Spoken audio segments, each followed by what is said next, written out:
there's a million different ways to make lots of money in real estate. Just pick one. And if you focus, you're going to be fine. You're going to make good money, and if you focus on something, you actually jump in and do it for 6 months, and then you learn something else and you want to try and expand to that. Great. But start with something and at least build proficiency in it. Maybe not mastery or expertise, but at least become hyper proficient in it, and then add something to your tool belt.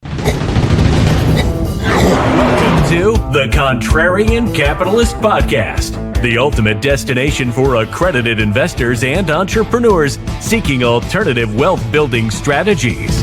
Discover how to fast track your journey to wealth and time freedom by thinking outside the box. If you're ready to join the ranks of the Contrarian Capitalists and learn the most effective ways to reach your financial goals faster, you're in the right place. Let's get started with today's episode of the Contrarian Capitalist Podcast. Thank you once again for tuning into another episode of the Contrarian Capitalist. It is I, your favorite silverback, Sylvania Harrod, and on today's episode, while I was out in the jungle, I found myself another silverback who's directly out there making things happen. So Blake, funny enough, we probably talked more prior to the podcast interview than what we'll probably do during the interview. But the most part is my audience are people who are currently working the 9 to 5. They're high income earners. They're at a place where they know that there's another option that's available for them because they're contrarian by nature, but they're just kind of in that indecision point. So when I was out there looking for people who have already made it happen, like just to give you guys an introduction to Blake has already successfully transitioned from a traditional 9 to 5 career to building a multi-million-dollar real estate portfolio, y'all. So he knows what he's talking about. He's going to share with us the ugly truth of things that he had in his journey. And we're just going to kick it off from here. So Blake, tell me a little bit about yourself, how you got to that point, and just introduce yourself, my friend. Yeah, I appreciate it. Thanks for having me. My name is Blake Choisnet. Your listeners will probably see the last name and be like, that's not Choisnet. Like Choisnet. I promise you, it's Choisnet. I say your last name. Yeah. I was raised in a pretty traditional household. My dad was in the banking world. And so he's in a suit, woke up 8 a.m., was at work, but 5 came home. And it was a good life. Like, we were happy. I think a lot of people position it like, man, if you work a 9 to 5, like, your life's terrible. Like, my 9 to 5 was great. I was probably working a little bit more than 9 to 5, but I've got the achiever and contrarian nature in me. So I was a good little boy. I went to university. I studied hard. I gave up times when I could be doing fun stuff to be studying. I got degrees in aerospace and mechanical engineering and left. And then I what I was told was that would just fix everything. Life would be fine after that. So I went into the workforce, did some engineering stuff, some of the nerd stuff, and then managed some groups, was in sales, business development. And around that time, I was coming up on 30 and really just wanted to start like settling down. And so I started looking at buying a house. I was living in Austin at the time, but the median home value was, 20% down on an investment house was more than I was making per year at that time. Mm-hmm. And so I went ahead and I bought a house and I house hacked it and just rented it out to my buddies. And so that covered more than my mortgage. I was like, man, there's something here. It's pretty wild. My house is appreciating at a crazy rate because it's Austin and I'm not paying any rent, So I started looking into real estate more because I hadn't really done that. Started looking into real estate more, did that with another house, and then realized, man, if I could do this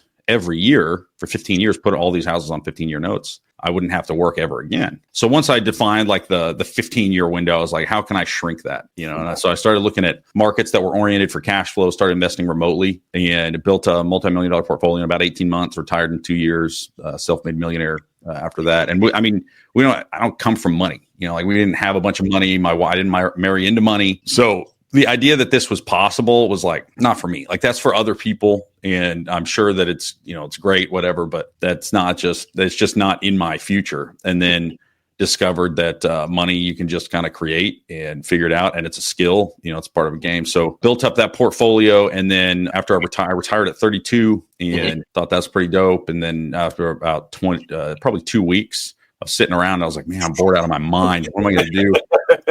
And so if you know me, I'm an evangelist. So I'm telling people about the stuff I like, and I love my Oklahoma State University Cowboys where I went to school. I love my truck, my 07 F-150, I just love it. It's, the truck I picked my wife up in the first time.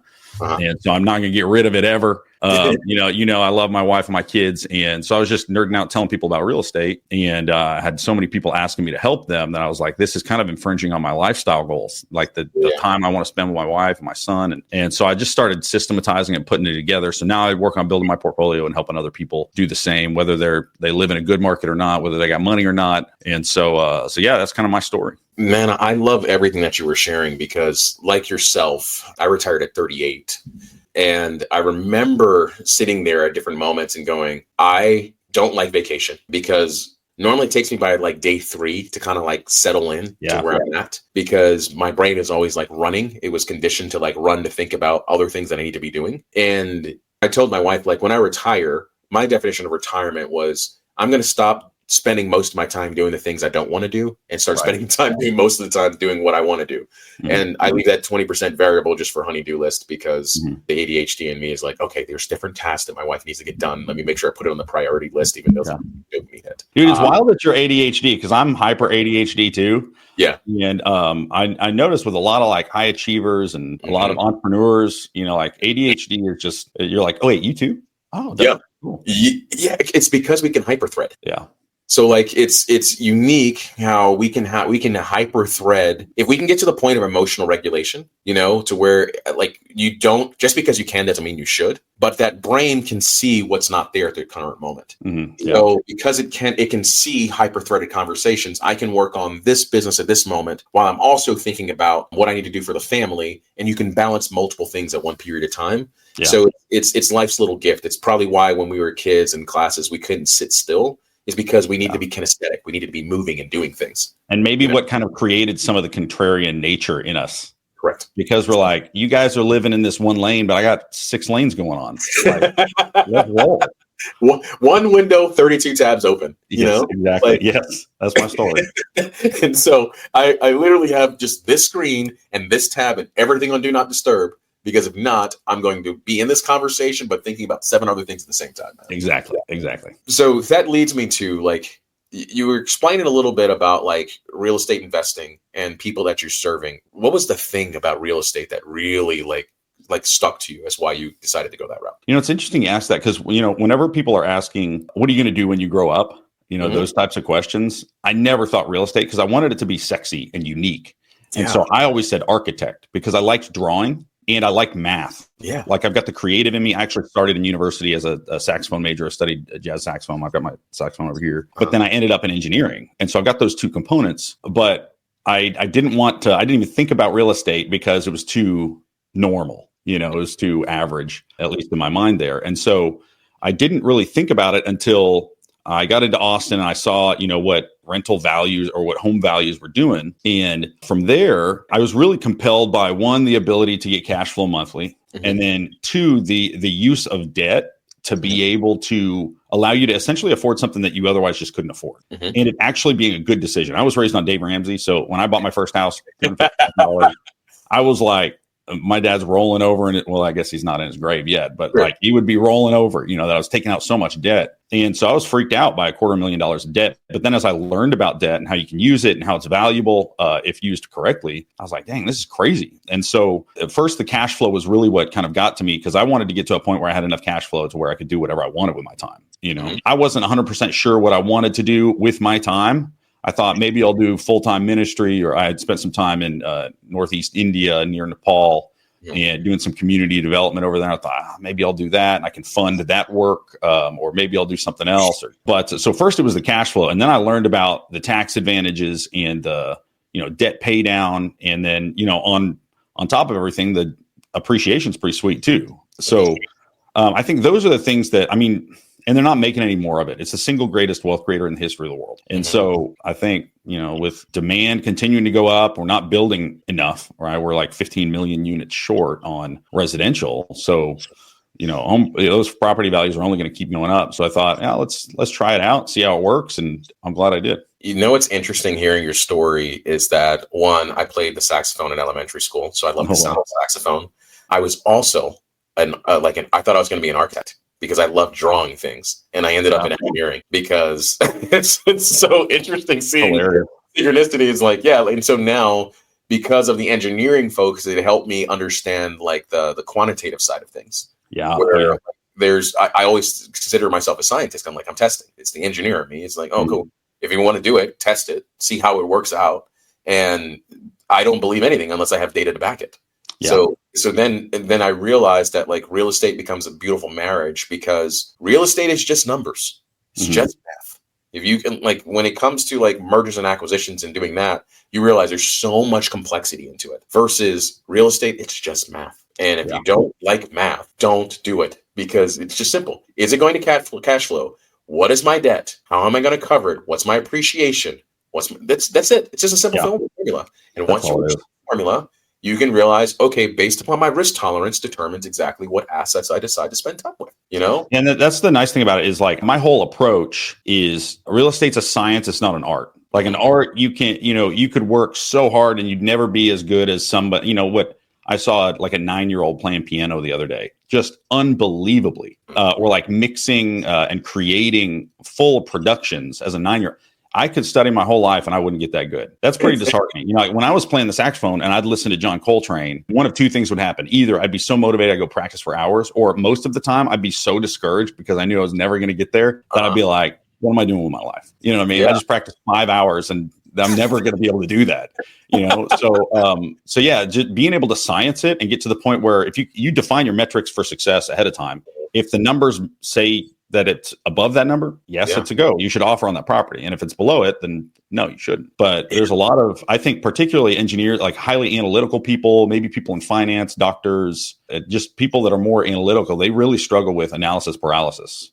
And they think I just need more data when really they've got enough to make a decision. They're just scared, but they don't know how to recognize that they're scared. Like the emotional regulation or like their awareness on what their true motivation is not quite as maybe developed, or maybe they're struggling to be honest with themselves about it, because analysis paralysis is just fear. It's what us analytical people like to call fear is analysis paralysis. I completely agree, man. Like I was talking to a person earlier today and they went and were going to get their license like 5 years ago. They went ahead and studied a bunch of stuff. So they read all the books. They know about the BURR method. They know about different assets. And so I asked them and said, so why haven't you started? Like you've spent 5 years studying all this stuff. Why haven't you started? So if you were talking to that person, what would you say to them? Like what are some of the ways they can overcome some of the common barriers that they're struggling with? Yeah.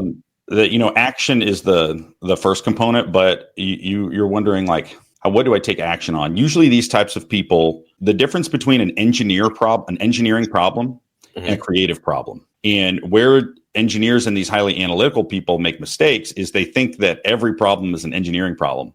And what characterizes an engineering problem is it assumes that there's one right answer and that there's enough data to be able to infer that right answer. And so your job is to grab all the data and then decide. All right. And so what this person's doing is understanding all of the different models and saying, which is best for me? Now I'll go do it. The problem with that is there's a high barrier to entry on actually learning each model. And it's going to take all your time. You're never going to start. Whereas a creative decision-making process assumes there are thousands, millions of right answers. There's an infinite amount of right answers. And there's not enough data to be able to make the decision. So what you do is you look around and you say like, all right, I'm going to try this way. I'm going to go this way. So you just try something. And so what I say to those people is there's a million different ways to make lots of money in real estate. Just pick one. And if you focus, you're going to be fine. You're going to make good money. And if you focus on something, you actually jump in and do it for 6 months, and then you learn something else and you want to try and expand to that. Great. But start with something and at least build proficiency in it. Maybe not mastery or expertise, but at least become hyper proficient in it, and then add something to your tool belt. I'm teaching students, a lot of my students do the BURR model. Teach them the BURR model, but they focus on the BURR model, and then they expand to maybe some seller finance or some creative finance or some sub-twos or some wraps or turnkey, whatever it might be, equity recycle. But they've got to focus. And if they don't focus, then they end up doing 100 things at once, which means they're not really doing anything. So just pick something. And for people that are struggling to pick something, if you know someone doing one of the 3 to 5 things you're looking at, just ask them, can I do this with you? Like accountability is a blessing. You just want somebody to help you keep moving in the same direction. So that's what I'd say is you just got to do something. And most of the time it's just because you're scared. Like it's scary to try something new. It's something that there's a high probability that you're going to suck at. Like when was the last time most people did that? It was probably grade school. Right? Like you tried math and you were terrible at it, or you tried social studies or writing or poetry or whatever it is, or you tried baseball or ballet or soccer and you were bad at it. So you kind of pivoted to the things you're good at. And then as you become an adult, you just kind of keep narrowing that in because you really do want to focus on the things that are your strength. But when you realize that all the things that you know right now won't lead you exactly to where you want to go, you've got to learn something new. And so the fear of like, I'm going to look like an idiot. Like I'm going to tell these people I'm investing in real estate now. And then what if it doesn't work? That then becomes a question of, are you going to be who you want to be? Like, are you courageous? Like, are you committed? Are you disciplined? Are you going to be the man or woman you want to be? And the answer to that is you can control that. You decide whether you're not going to be that person or whether you are going to be that person. And the best way to do that is just put yourself in the arena. Actually do it. So funny that you say that. One of my favorite quotes I have down in the jungle, which is my gym, and then over here is Teddy Roosevelt's "Man in the Arena" quote. Yeah, mine's right here. So these are my 3 responsibilities as a father and leader of our family. Yeah. And then my Teddy Roosevelt quote is right there. It's so great because what I've learned is that, like, just get in the arena. I had one mentor one time. They called children like the greatest teacher you ever have in life because you'll see everything within yourself and everything you don't like about yourself through your children because they're a reflection. They're a mirror for you. Yeah. And as you go through, you look at it and you say, I just got so comfortable with just failing forward fast and often. And I'm like, I call it F this, fail forward fast and often. And it was so much easier to realize that, like, hey, I'm going to go do this, but I just take more shots than the average person. Yeah. I was watching the NBA All-Star game and it was Sunday because they had this weird format that I don't know if they're going to do it again, but they're testing, they're trying. I got to award them to like trying to figure out something different. And the commentator was talking about, it was the OGs who were like multiple year perennial all-stars versus the rising stars. And he said the difference between, like, they all have the capability to be here and play on this court. The difference is one team is just way more efficient and is taking more chances than the younger group. And so when I look at that space, it's like, oh, that's 100% true. Like the people that I talk to and have conversations with, we're just willing to test more things. Yeah. And we're willing to go on there because I would much rather have a higher probability of success by trying than sit there in that like paralysis by analysis. You know what I mean? Yeah. Yeah. Well, and when you get to that point and you just start trying, you realize, like, one, it's not that hard. The problems that I thought, like the fear that I had around it, was way overblown because your brain isn't designed to make you happy. It's designed to help you survive. And then you realize, like, it helps you, for people that are really obsessed and controlled by other people's opinions of them, it dampens those opinions because you have people telling you, like, you can't do that. Like, I have people still commenting to me on my socials, like, that's not how you invest in real estate. And I wonder to myself, how many doors you got? You know what I mean? Like, have you ever done this? Because if you haven't, and you just read a book, there's a difference between theory and application.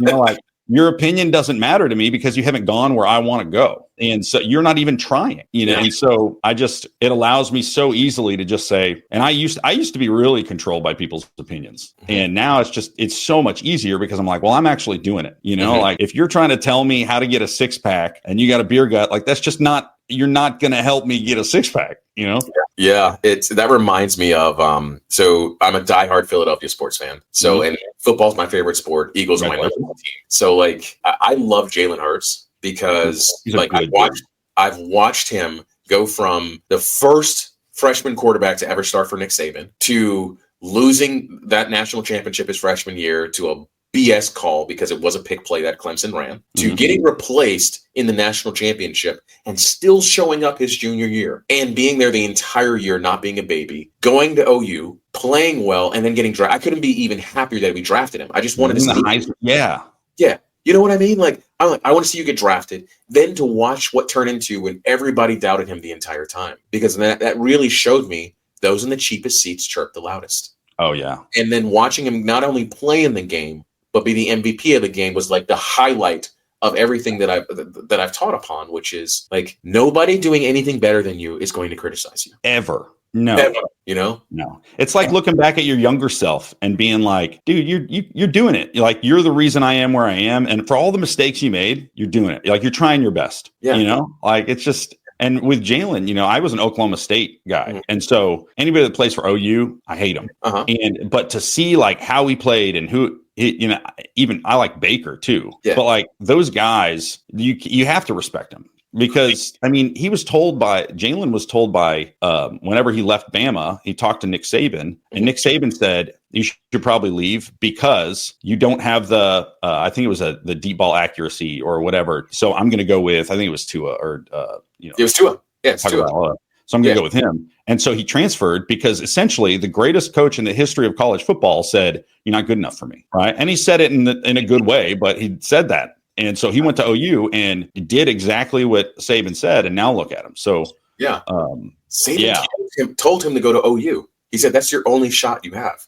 Go to OU, work with Lincoln Riley. He can help you. And like, I think that as a leader, that's an exceptional statement to make because he showed he cared. And like, I tell you the hard truth, which is like, you're not going to start for me next year. I'm going with this guy because he gives us the greatest chance to win. But I want to see you succeed as a human. So go here. Go to this place. And just watching that happen, man, it was just. And despite it being in his best interest, Nick Saban, to say, stay here, be my backup, because football's a brutal sport. Tua could break his femur and be out the whole year. And he said, I want the best for you. You go, do your best. Yeah. Crazy. Yeah, man. I completely understand. So like thinking about that, like I just think of like, tell me about what the 90-day rental roadmap is, man. Because when I saw it, it was very intriguing. Yeah. Which is your message. My goal in life is to lead people to freedom and to get them to the point where money, the only reason you don't do what you want to do is money, right? I just taught a group of new college grads toward the end of college. And I asked all of them at the very beginning, all right, what's your dream job? What's your dream job? What's your dream job? What are you doing after this program? What are you doing after this? Every single one of them answered a different thing than their dream job, but their dream job was doable. And I said, well, why aren't you doing that? Well, I got to pay the bills, or I got to do this, or I got to whatever. Like there's always an excuse. And I think the world is just people are more fulfilled, and the world is a much better place when people are doing what they're wired to do. And so what I want to do is get people to freedom. So I want to make millionaires, get people to the point where they have enough financial freedom to be able to just say, what do I want to do? If you love painting and it fills your soul and you suck at painting, you can paint, that's the deal. And so, cause that was my story. I liked my 9 to 5. I just felt like I wasn't fulfilled in it. There was something missing. I was doing some stuff I was really good at that I liked. And then there was other components that I was like, well, man, I did a lot of work on that, but I'm not getting the credit for it. Or I feel like I'm a culture guy. And so I put a lot of effort into building the culture of the organization. Even things like when I was in sales, leading as part of a sales group, I organized all the sellers to once a month. We got together, we wrote thank you notes to other people in the organization because literally everybody else's role exists to make us successful. But they don't get the credit that oftentimes the sales group does because we bring in the money. And so we're sending out cards and whatnot, but that's not showing up on anybody's performance review. I'm not getting any bonuses because I hit some KPI of sending enough thank you notes, And so, but I wanted to be able to do what I felt like I was wired to do. And so, as I realized that was possible, I was like, man, I got to tell people about this. It's the evangelist in me, what I mean? Like I got to tell people about this. And so I started telling people about it. And if I look back, in the 4 people around me in my cubicle, they all own rental properties now. Some of them. And that's not because I was training them. I was just like talking about it. And they were like, well, how do you do that? Try it. I'll help you, And so I started just helping as many people as possible. And the 90-day rental roadmap, the goal is to get you your first cash flowing property in 90 days. And, I'm not a marketing dude. So like the 90 days, like it could be 17. We've had someone close on their first property in 17 days. I could say the 17-day rental. I just think 90 days is very, very reasonable. And you should be able to get your first rental property in 90 days or less. And then get a 90-day a property every 90 days with 3 to 6 hours a week of work. Like in addition to a full-time gig, like not taking away time from your family or whatever. Like it's got to be one of your top priorities. Like it's not like a 30 minutes a month type of deal because you got to learn a new skill, a fundamentally different skill. But the goal is to be able to get enough of those to where then you can replace your income or be work optional. Because I work with really 2 types of people. One is I want to leave my job. It's sucking my soul dry. Okay, well, what's your freedom number? What do you have to have coming in every single month to be able to do that? Okay, let's focus on that. And we're hyper focused on cash flow. Others are saying, I just want to make sure my money's working for me and it's building wealth. And I've got some FU money so that if something happens in my organization, I can walk away and I'm fine. Right. And so for those people, that's the goal, is to just get them to the point where they build the skill, they know how to do it, and they can do it without me. And so yeah, that's really the whole goal of the 90-day rental roadmap, is to teach them the skill to where they can then go do it all on their own. Mm-hmm. You know what's interesting? It's like hearing you say those different topics is things that I hear constantly myself, where I call it the FU number. It's the Freedom Unlock number. So like, what is your actual FU number? And typically it's not anywhere near what you actually think it is. Yeah. Like I need to make $1 million a year to do. Why? Have you actually calculated your expenses? Right. Do you know what exactly it takes you to be able? It's probably less than what you think. And then once you see that, there's 3 different tiers. It's like, okay, this is stabilization. This is homeostasis. This is kind of ground zero. Mm-hmm. This is what the number you need to do. Okay, now you need to get to the place of getting to scale, and then you can get to acceleration. Like it's just boom, gas, but you don't really need that. You need this. So the other question that I hear people pop up is like, how do I do it with next to no money? Like maybe I don't have enough money because I had other things happen in life. Well, how do you solve that challenge? So for, the people I work with kind of fall in 2 buckets. One is they've got money to start with, and they should use a different strategy. And this is one of the challenges of being a new real estate investor is if you don't know what you're doing, you're going to talk to 10 people and get at least 10 different suggestions on strategy. But there is a strategy that's right for you. And so that's one of the ways I serve them is I say, all right, for you with your constraints and your goals, go this way. For those that say, I want to get started, but I don't have any money, which was my story. I didn't have any money. You should use a model that is going to get you move you toward your goals. So for example, if it's cash flow and you want to hit this freedom number as fast as possible, you should optimize for cash flow, not for appreciation. And then you need a market that serves that. So you need a market that's optimized for cash flow, which is not the big markets like Austin or Portland or the Bay Area, right? They're smaller markets between usually 50 to 250,000 people. And you need something that's scalable, like reproducible. And so most of those people are focusing on the BURR model. So all this is instead of putting 20% down on a property, it's you use the flip process to create that 20% equity, because the bank doesn't care about 20% down. They care about what they will loan on the property. It's just like you don't care about what somebody else is paying. You care what you're paying. Like if your daughters ask you, hey, this thing's 40% off, you're going to save 40%. You're like, I'll save 100% by not buying it. So the bank doesn't care about what you bring to close. They care about what they bring. And so if you just go find a property for $50,000 that costs $20,000 to fix up and it's worth $100,000, you made $30,000. You can either flip it and sell it and take that money, go, buy a boat or whatever, or you bring that over to the lender again and you refinance your note. Mm-hmm. And now it's just like you put 20% down, except you used your equity in the flip as your 20% down. So there's no money out of your own pocket. And the way they do that is they use private money lenders. So like people with their own money that want to lend on this, that have a first position lien, they're going to make 18 to 22% on their money, and their money is going to be reliquid in 3 to 6 months. So if they have some medical emergency or they find the perfect investment mechanism that they've been looking for, they can put it there. Otherwise, they're making great money. And so I'm teaching them how to find those people, how to deliver it to them, because for the right person, and you tell them what private money lending is like give them a drink of water in the desert. They're just so pumped about it. It's the easiest money you'll ever make. Mm-hmm. And then they just recycle it, and these people are like, oh yeah, I made great money. Let's go do this again. And that's why it's so scalable. They just keep using the money over and over again, but they don't have to put any of their own money into it.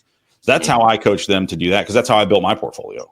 Mm-hmm. And again, it's not an art, it's a science. Like it's just simple and reproducible. It's all about the numbers. If the numbers say it's a good deal, go buy it. If it says it's a bad deal, throw it away. So I love private lending because when I had gotten started, I had gone through the normal process. I was a BURR person. So for those of you who don't know what the BURR method is, it's buy, renovate, refinance, repeat. And so what you're doing is you're buying a property, you make money on the buy, make sure you have it there. You go ahead, you renovate. Sometimes it's lipstick on a pig. Sometimes it's full gut, depending on your risk tolerance. You refinance and you just go through the process and wash it. But the reason and so I started going through that process and I go, all right, great. This is a lot of fun. This sucks because contractors aren't showing up at dinner time. Mm-hmm. I'm managing it while having 3 young children. And I'm going back, like having to source and figure out materials, and I'm delivering materials and I'm doing that stuff. And like, man, this is a time suck. And the entire time, the hard money guy who lent me the money is at a place like, oh, cool. Just let me know when it shows up. Let me know when things happen to be there. Send me the invoices of whatever I need. And they were just there. And I realized really quickly, this is why I talk about like being an uncle versus being a parent. Uncle is phenomenal. Like you go to give them ice cream. Send them home.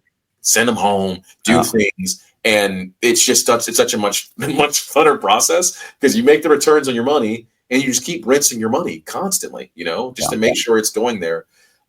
So like I think about to land the plane for this conversation, like what would you give as a piece of advice to the high earning professional who's eager to start their journey in real estate investing? Like, so what's one or two things you want them to take action today that they can be able to use and run out? Yeah, I'd say first, you got to really clearly define what your goals are, and those are usually lifestyle oriented. Like you got to figure out what's my lifestyle, what lifestyle do I want, and what am I pursuing? And that will inform your goals. It's kind of like the story of if you're trying to walk in a straight line in the snow, the difference between looking at your feet versus looking at a fence post, you're going to end up going straight because you're looking where you're going. So you really got to define your goals. And that is, do I want enough money coming in passively for me to be able to just do whatever I want? Or do I just want my money to grow? Mm-hmm. Those are two different channels.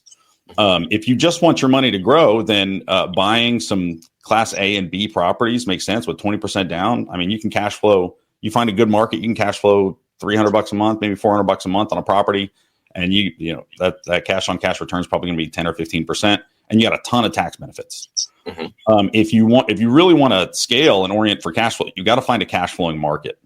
Mm-hmm. And I'm seeing great deals right now, just for anybody interested, coming out of Akron, Ohio, Dayton, Ohio, Birmingham, Alabama, Jackson, Mississippi, Macon, Georgia. But they've got to be oriented toward cash flow. These are places you could buy a $90,000 house and rent it out for $1,500 a month. And so for people that are saying like, how do I get started? Like, how do I learn how to do that? I think you want someone to teach you how to do it. Mm-hmm. Not everybody needs a coach, like a professional coach or a program or anything like that. But whoever's teaching you needs three things. They need to know what you want to know. So they've got to have the practical knowledge. They got to be in the arena, right? Not just having read a book or a podcast on it. They've got to be, that's one. They've got to be able to teach and communicate it, which is not the same skill. Everybody's been in an organization where the best individual contributor was made manager. Mm-hmm. And they don't even want to do that. They just want to be an IC. That's what they're good at. Mm-hmm. So they got to be able to communicate it and teach it because that's a discrete skill. Mm-hmm. And hardest to find, they got to be willing and able to give you their time. Mm-hmm. And so if you got somebody that's willing to do that can give you those three things, man, ask them, say, hey, can we do this? Like, I'll work for them for free. Be like, I'll help you close a few properties for free so that I can be a part of the process, learn from them. That way you learn the entire process from somebody actually going through it. And then for people that don't have that, I mean, there are people out there that do it. Like, it doesn't have to be me. It can be somebody else. There's a lot of people out there that have done it that are helping people be really successful. I mean, the online coaching space, there's some people doing some shady stuff, but find somebody to walk you through it. And it's kind of like college. Those types of things are going to cost some money, but college costs you money. And a lot of people aren't even using their degrees anymore. Me, and for example, you in a lot of ways, I mean, you studied too. You're not even using your degree anymore. And I paid tens and tens and tens of thousands of dollars for that degree. So that's what I'd say is figure out, what are your goals and what you really want to achieve, and then put some time toward what's the fastest I can get there in a really sustainable way. Do I really want to recreate the wheel and take 5 years to learn every single model and then decide for myself? Like, if this is a goal of yours, you should put a timeline on making a decision on how you're going to go about it, or just give up on it. Like, just defer it until next year, but give yourself 30 days to make a decision, put that on your calendar and force yourself to make a decision. Either, yes, I'm in and I'm doing it this way, or no, I just don't have the capacity. It's not on the priority list. Just be honest with yourself. It's not a priority for now. I'm going to reevaluate this in July or in January. So that's what I'd say. Blake, man, thanks for sharing all that information, of just sharing all the nuggets and wisdom you did over this period of time. How can people be able to find you? Where do they need to go if they want to connect and learn more for you? Yeah, you can find me at BlakeChoisnet.com. So that's Blake, CHOISNET.com, or on social platforms. I also have a free community of other real estate investors, people learning on school, called Rentals to Wealth. Rentals, the number 2, and wealth. You can join there. It's free. I got a bunch of trainings, got communities there. I do live Q&As just because I want to help people work toward freedom. So any of those places, if you want to have a conversation with me, shoot me a DM on one of those social platforms or in school, and we'll get you taken care of. Perfect, man. So everybody, thank you once again for tuning into this episode. And my 3 things: stay hungry, stay humble, and have a lot of fun doing it. Cheers, everybody.